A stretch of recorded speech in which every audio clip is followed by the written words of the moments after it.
3, 2, 1.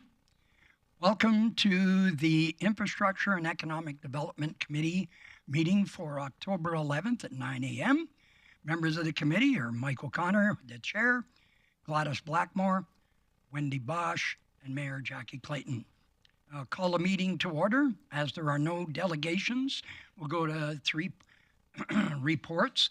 And to 3.1, Director's Service Area Report, Mr. Brian Glavin.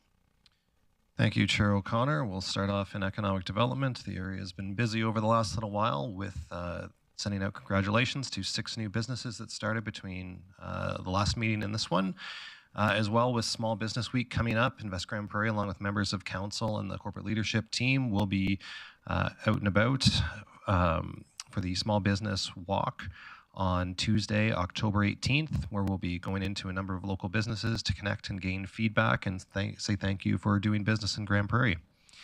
As well, the rural renewal stream for immigration is continuing to see success with 12 additional employer applications coming in for that. And it's been very busy, and the employers have been appreciative of having this opportunity. Also, representatives attended the Carbon Capture Convention in Edmonton, the Energy Disruptors Conference in Calgary, the Invest Alberta Foreign Investment Attraction event in Edmonton, and the Canadian Northern Corridor Engagement. And coming up, they'll be attending the Ministers' Dinner in Edmonton for economic developers of Alberta. In energy and environment, the 2nd annual Drop and Swap event is this Saturday, October 15th at the Ernie Radbourne Pavilion in Muskogee from noon to 4, and clothing can be dropped off Wednesday, Thursday, or Friday this week between noon and 5. In engineering services, their focus is wrapping up the construction for the season. 2 new projects are also starting here shortly that aren't as weather dependent. Slope repair north of 68th Avenue, where we had the collapse with the trail last year, will start up here shortly. Pedestrians will be detoured through the new pathway in Mission, so they'll still have good connections into Muskogee and to South Bear Creek, and we'll be putting media releases out for that. As well, traffic signal repair program will be starting with some replacements along 108th Street and 100th Avenue over the next few weeks, and media releases and traffic mitigation plans are in place for that. In transportation, winter equipment has been prepped and is ready to go for first snowfall. Okay. And Parks is continuing with tree planting and is now prepping rink sites for the winter. And with that's my report. Thank you, Director Glavin. Any questions for Director Glavin? Mayor Clayton. Thanks, Chair O'Connor. Director Glavin, can you tell me an update, and I'll do it with geographical landmarks, at the Staples intersection? I see lots of stakes in the ground and a lot of construction looking, but no construction happening. Can you give me an update on that one? Yeah, so the Staples intersection has been busy this year. So there was a new trail put in. There was some warranty work done on that. So they had to mill out the asphalt and put new asphalt down. And that is also the site of traffic light repairs. So they have to replace those traffic lights. That'll happen over the next couple weeks. Okay, so they're going to be done in the next couple of weeks. As far so there's no that intersection doesn't have any substantial work aside from replacing the lights left to do there. Okay. Okay. Councillor O'Toole. Yeah, Brian, I was just wondering how many outdoor ice rinks are going to be installed this year? Do you have some idea? Sure. Yeah, thank you, Chair O'Connor. I believe we have 5 low-board rinks and 5 high-board rinks that we maintain the ice on, and then the rest of the rinks that get put in the communities depending on the amount of volunteers that come forward. But last year, I want to say we were well over 40 at Mr. DeVries. Yeah, in the range of 30 to 40. Okay, thanks very much. That's good news. Thank you very much, Director Glavin. And with that, we'll move on. Oh, excuse me, Councillor Bosch. Thank you, Chair O'Connor. I just have a question for Mr. Glavin. I was happy to see the $12.2 million in building permits this year. Is that commercial predominantly or residential? So Invest Grande Prairie put out a post saying they had a increase from this time last year. So $6.2 million last year and $12.2 million this year. Are you able to tell me where the growth is on that? Thank you, Chair O'Connor. I think overall we'd be substantially more than that. I think we'd be in the tens of millions of dollars for although they might have an increase in the period, but I'd have to get the exact details to give you a breakdown of if it was non-residential or residential and what types. But I can certainly send that around. I'd be just curious to see what's happening, because if it's commercial, that's good for the economy, residential too, but building. Thank you. Thank you very much. Any other person have questions for Director Glavin? Seeing none, I will move on to 3.2 Urban Forest Strategy. Mr. Case DeVries. Thank you, Chair O'Connor. Yes, here today to present a report on urban forest strategy.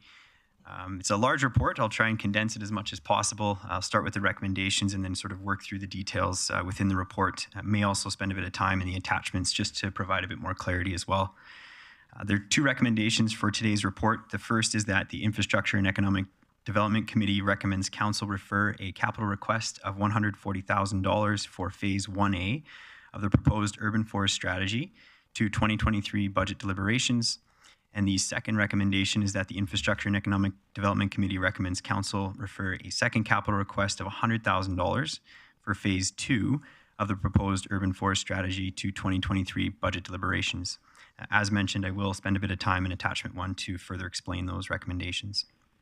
A bit of background here. The sum of all trees within a municipality is referred to as the urban forest.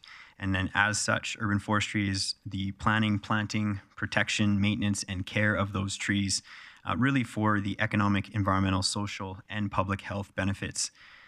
These benefits are often referred to as ecosystem services. Trees are unique assets in that they appreciate over time and provide countless benefits, inclusive of cultural benefits, regulating services, supporting services, and then also provisioning services as well.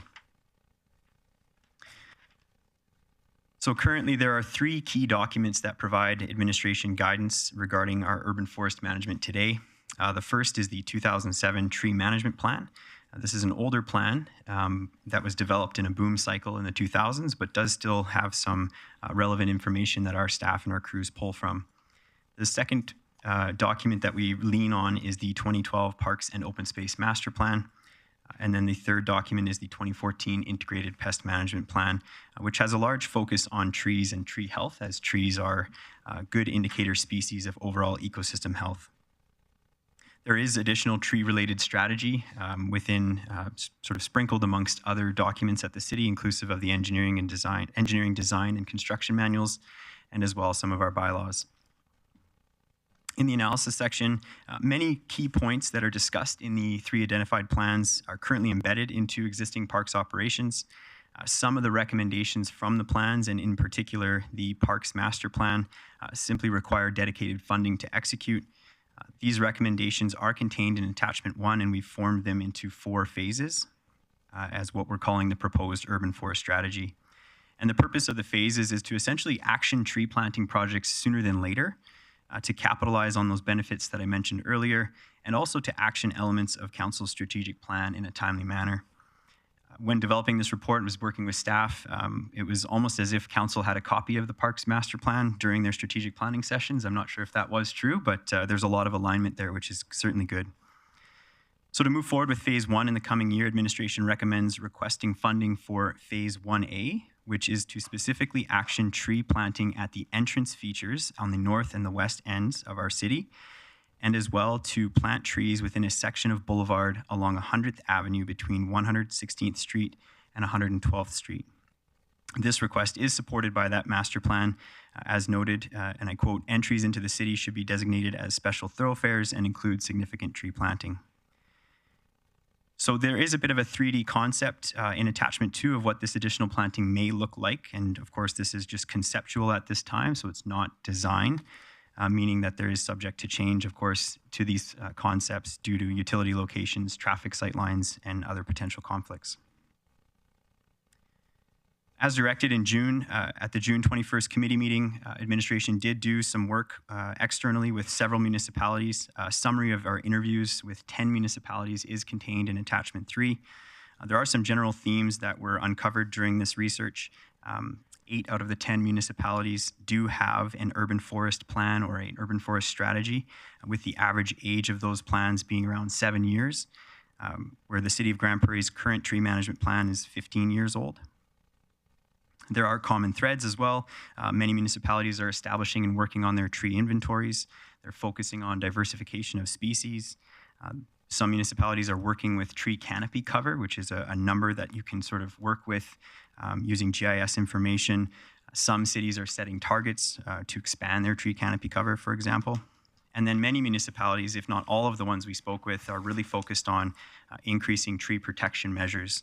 I believe I mentioned it in the report, but one mature shade tree can provide the same benefits as 17 newly planted trees. So there is definite advantage to protecting existing trees.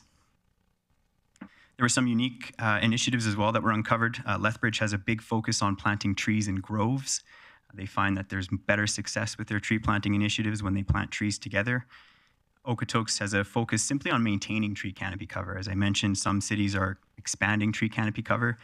Good conversation with the folks in Okotoks noted that they recognize their climate, they recognize their geographical position, and want to simply maintain their canopy cover. City of Victoria has a large focus on public engagement. They recognize that the vast majority of their trees in their community are private trees, and so they're working on public engagement to educate those landowners on how to properly care for those trees. And the City of Regina has a unique initiative where they're trying to get to a number in their inventory of a 1 tree per resident. So this research externally substantiated some of the works that we are doing in parks, but also highlighted areas that could benefit from further evaluation. For example, a deep dive into tree protection contained in our current design construction manuals and as well within our parkland bylaw could really clarify if those protections require any updating based on these trends in other municipalities. Parks recognizes the need to compile tree-related elements from existing plans. And we, as noted, have a number of tree-related strategy and information in several different plans. It would be worthwhile to put that into a comprehensive urban forest plan. And as such, we propose retaining a consultant to craft this comprehensive plan as phase 2 of our strategy in attachment 1. This plan would also help us explore options for funding of our urban forest moving forward, inclusive of the potential for any industry partnerships. And again, as already noted, the plan itself and development of such a plan is supported by our current Parks Master Plan, where it states that a strategy should be developed with the ultimate goal to maintain a sustainable urban forest. I've already highlighted some of the relationships to Council's strategic priorities, specifically outdoor space enhancement, and of course, beautification and entrance landscaping projects. When it comes to tree planting, the environmental impacts are, of course, generally positive.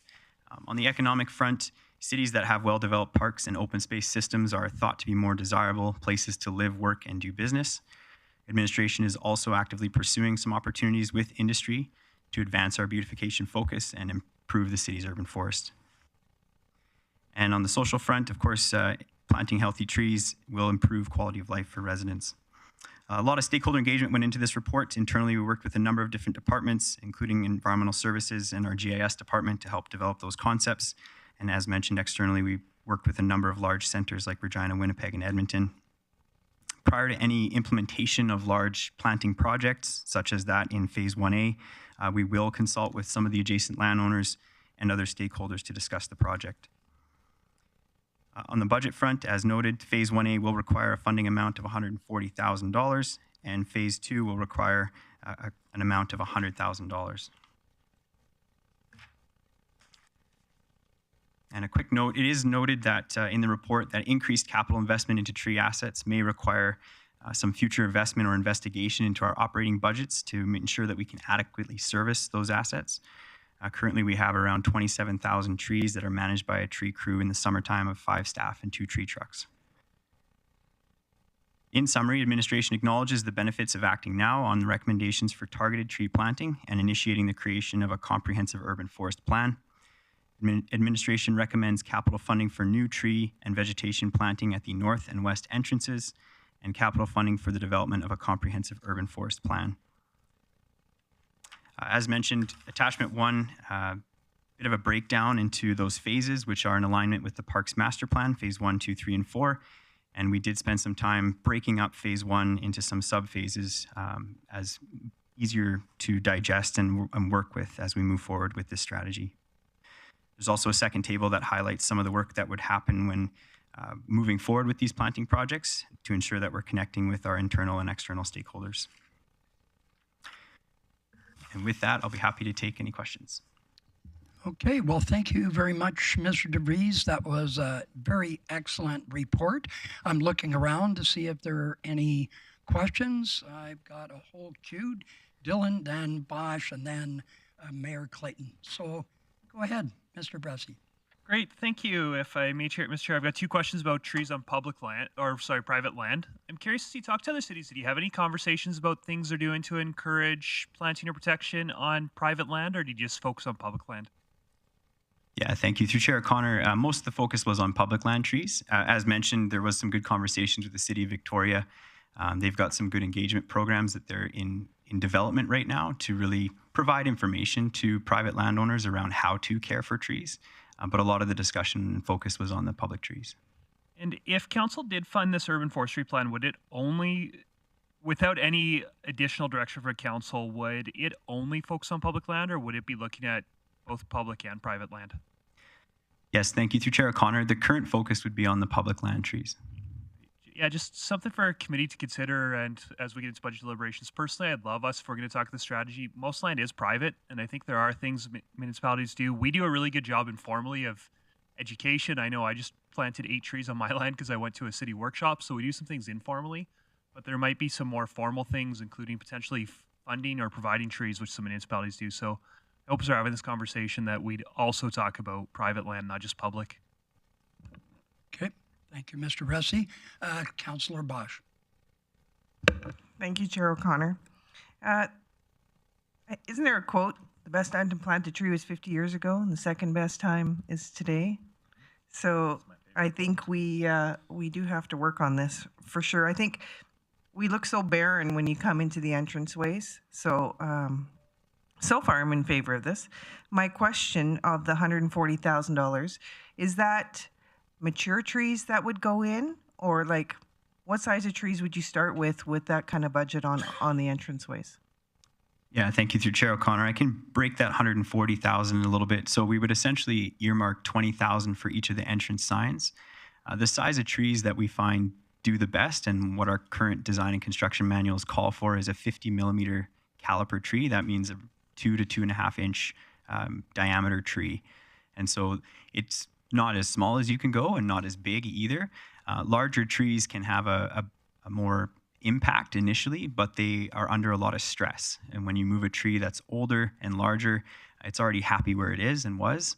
And so once you move it, we find that there can be a lot of stress on that tree.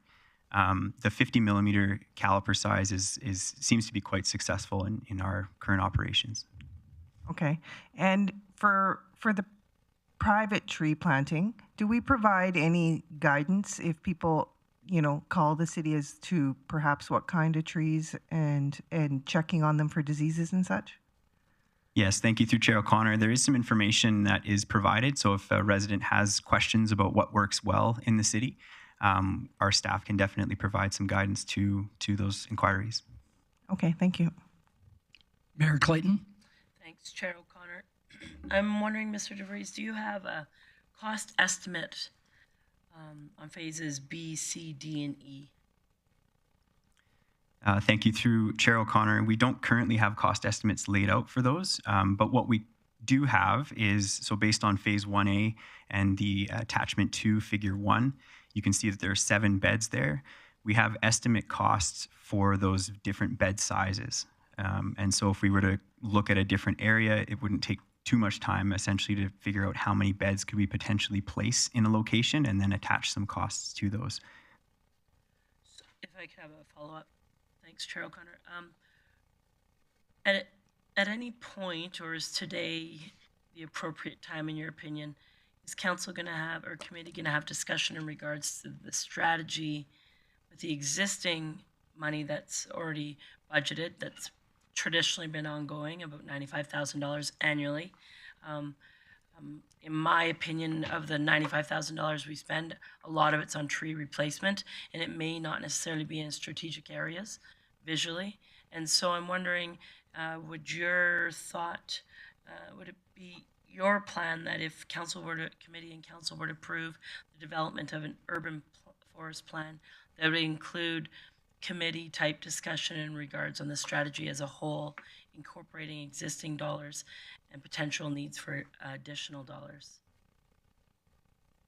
Yeah, thank you. Through Chair O'Connor, the current $95,000 capital item for tree planting, as mentioned, is definitely earmarked for replacement of trees. So this would be new funding for new trees on the landscape. If we were to adjust that 95,000, then we would have to be comfortable with not replacing trees in certain locations on the landscape to sort of shift and, I guess, move that funding. Not sure exactly the best process for that, but it could be a discussion that could be had. So, if I may, Chair O'Connor, do you have statistics on the trees that you're replacing? What percentage of them are aging out? What percent of them are just really places we shouldn't be planting trees and we've tried a couple times? Like, tell me some details on what you're replacing and why you're replacing them. Yeah, thank you. Through Chair O'Connor, the majority, I don't have the exact numbers, but the majority of that budget is used for trees that have died to mortality, such from insects and pests. So a lot of the times it's not necessarily the location that's incorrect, it's just the species, could be the age of that tree as well. So there's a lot of replacement that happens. Trees are more susceptible to disease and pests the older they get. And so oftentimes it was a good location for a tree. It just needs to be rehabbed essentially. And if I can have one more. Well, there are two people. I'll wait then. Someone else will probably ask. Okay. Yep. Okay. Okay. Is there I think I know the answer to this, but just so it's publicly heard, what was the consultation with industry look like? Is there opportunities for our organization to partner with industry in regards to enhancing this program? Yeah, thank you. Through Chair O'Connor, I can start, and maybe Director Glavin could add to it. There has been some consultation with industry. We do work with some industry through various groups, such as the Arbor Day Society group, and that is an organization that includes several different industry members. That's an organization that works a lot with schools, but also focuses on, you'll see in the community, some Arbor Day groves that have been installed over the last 2 or 3 decades. And so we do have an opportunity to partner with industry on that project. There may be potential partnerships with industry going forward with funding for trees. Perhaps Director Glavin has a little bit more information on that. Yeah, thanks, Chair O'Connor. So we have been meeting with our local forestry companies. There is certainly interest in participating in a plan like this. There are a number of avenues, whether it's the corporation itself or the Forest Resource Improvement Association of Alberta, which they're a part of, for avenues to do this, and we are actively working with them for potential projects right now. Perfect. Thank you. Councillor Thiessen. Thank you very much, Chair O'Connor. Just a couple questions and a couple comments. So I'll start with the questions first. So the $240,000 for phase 1 and 2, I know part of that is going to be developing the urban tree strategy, so it's probably be a bit more staff intensive. But is that all capital for like capital expenses for trees and then the product of the urban forest management strategy? Thank you. Through Chair O'Connor, certainly the capital request for the $140,000 would obviously be a capital item where we would work with a consultant on and a contractor on actually installing those amenities to the landscape. The development of the plan for phase 2 would also be a capital request to retain a consultant to help us develop that plan. Okay, no, that's great. Thank you so much for that. Then the other part of it is there's a bit of talk about private landowners and trees on those, but we already have like renewal programs, I believe, with Maydays and then the Black Ash. They sort of timed out on their 40 years. They started getting a bit diseased, and I know some people in my old neighborhood got a few free trees through that program. We still offer that program, and that would be incorporated into our urban forest management strategy. Yeah, thank you through Chair O'Connor. That is part of what the capital item of $95,000 is for replacement of those trees. There may be some, I'll provide a bit of clarity that the tree in the front yard generally is a city tree, even though it's on someone's front yard. So that might be where there might be some confusion between is that a private tree or a public tree. Generally, those are public trees. And so in that instance, those would be replaced with the replacement fund that we currently have. Okay, yeah, so technically on public lands, but also technically on homeowner private lands too. I just know I had a bunch of neighbors who were stoked when they got a free tree because their black ash had diseased out. Yeah, thank you through Chair O'Connor. Technically on public land. Yeah, cool. Thank you very much. So yeah, I guess I don't really have any comments now because I already used them up. Thank you so much. Thank you, Councillor Bosch, and then Councillor O'Connor. Thank you. My question was asked by Mayor Clayton, but I thought of something else. So, of course I did. Is this something, and maybe corporate services can help me with this or anybody else, this 140,000 or 240,000, is that kind of could it be used through the strategic initiative fund through council, or is it wiser to put it through budget deliberations? Thank you, through Chair O'Connor. At this point, the best approach would be to deliberate on it at deliberations and decide a funding source then. Okay, thank you. Okay, thank you very much. And I just have a couple of things. I've shared a couple of these with our CEO, Bob, and one of the things that a study that I found in a Rotary magazine talked about an urban forest.pk, which is in Pakistan. And their idea is that you need to have more than one tree in a square yard, and it needs to be different sizes and different species, and they all work symbiotically together to try and create an urban forest. And following that is the work by Susan C. Mard, Finding the Mother Tree. And her science goes around the basis that all the trees in the forest are connected through roots and through cilia and fungus, and that's what's sharing the carbon back and forth between all the trees and how they support themselves.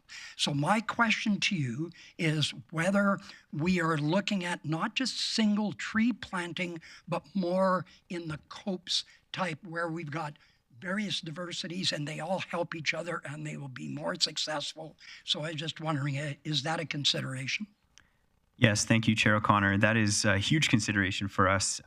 Obviously, trees, we can look to nature to get good information. Trees grow well together in nature. It's very rare that you go for a walk in a natural area and see a tree on its own. It actually looks awkward. And so that's because they don't typically do as well on their own. That is a huge consideration for Phase 1A and the way that the concepts are shown in the attachments that we're planting trees in groves.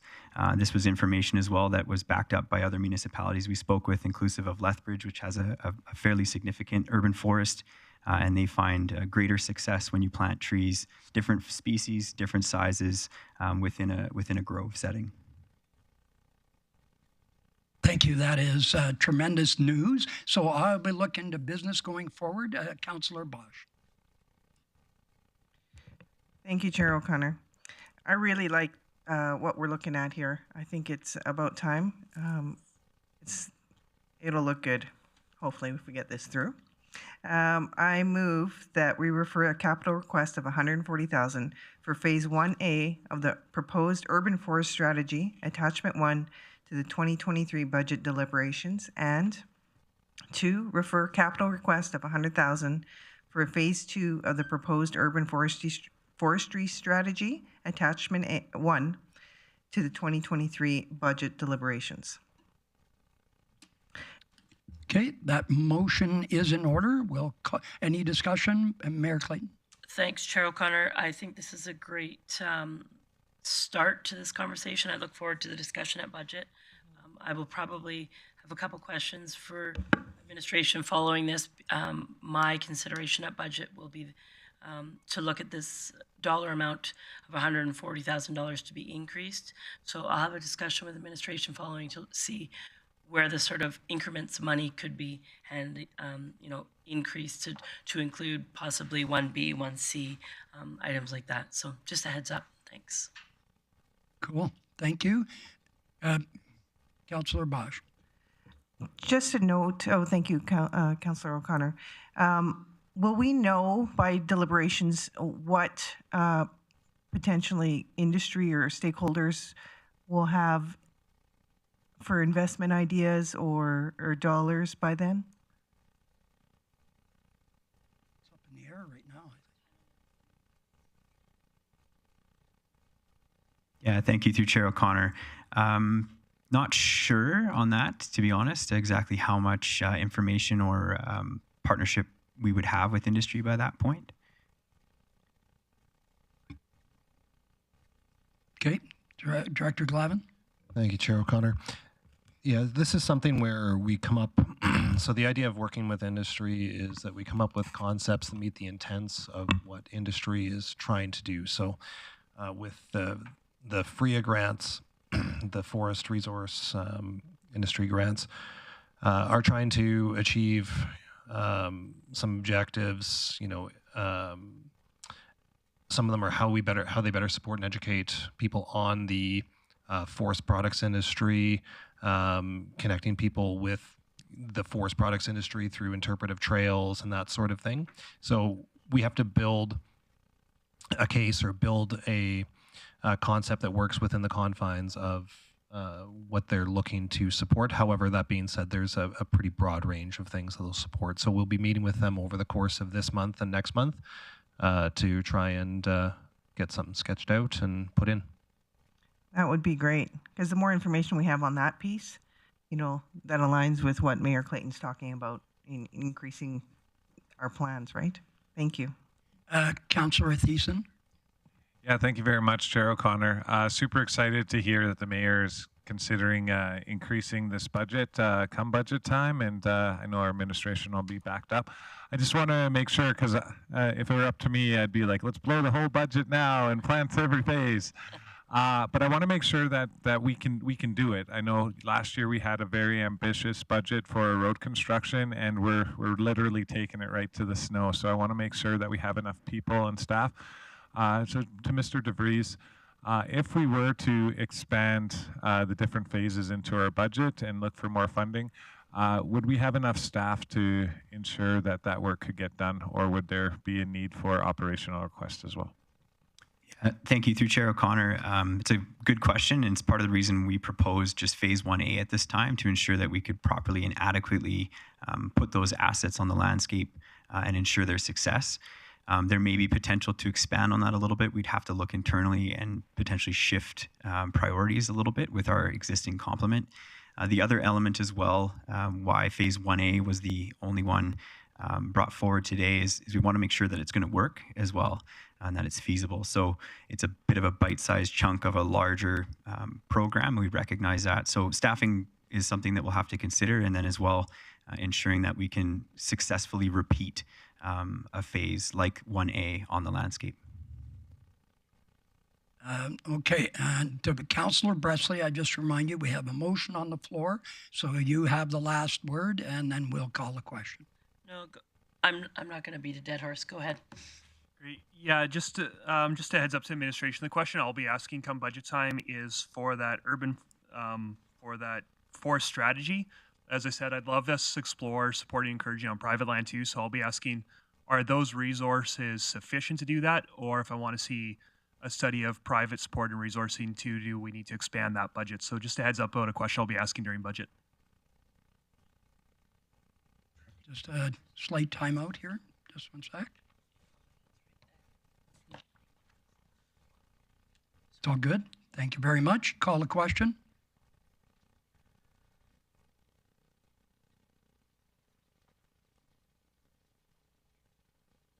That was carried unanimously. Thank you very much. Great discussion. There is no correspondence, no other business. No bylaw and policy review. We'll go to the outstanding items list. Director Glavin. Thank you, Chair O'Connor. So today we just heard on item 1207, urban forest strategies, and being referred to budget, and the other 4 are all on track. Perfect. Thank you very much. With that, what? Oh, yes, sorry. I almost cut you off there. Can who do the business? Wendy? Thank you, Chair O'Connor. I move that committee receive October 11th, 2022 outstanding items list as amended for information. Okay. Thank you very much. Call the question.